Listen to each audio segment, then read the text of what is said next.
You know, I remember Bob Gates, who was served under two presidents as secretaries in their administrations. He was asked, what is the most important quality of a president of the United States? And he said, the most important quality is to recognize that you're not always the smartest person in the room. I have made my career by hiring people smarter than me, more capable than me, and learning how to listen to them, listen to people of different points of view, analyze it, synthesize it, and then choosing what I believe is the right course.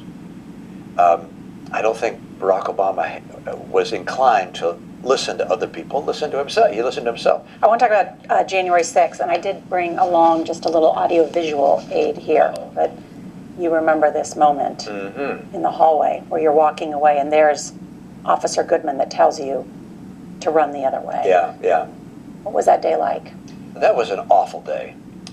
It's not so much because I was fearful for my life. That was not what made it such a terrible and horrific day in my life.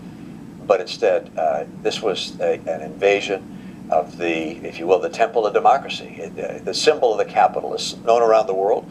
Democratic nations around the world look up to us. We're the leader of the free world, and to have it abused as it was just disorienting and disgusting. And I know members of your family didn't want you to come to Washington. They were worried about you.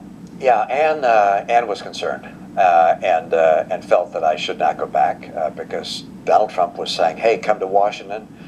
This is going to be a momentous occasion. And doing so on the day when peaceful transfer of power was to occur suggested there could be violence. And I do get death threats. Her feeling was I would not be safe and I shouldn't go. And I said, well, this is a constitutional moment. This is a time when I have to be there.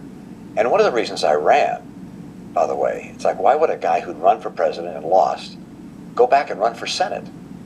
And one of the major reasons was I believed there was some risk that we would face a constitutional crisis, or that there would be a great need for people of stability and sobriety in the Senate.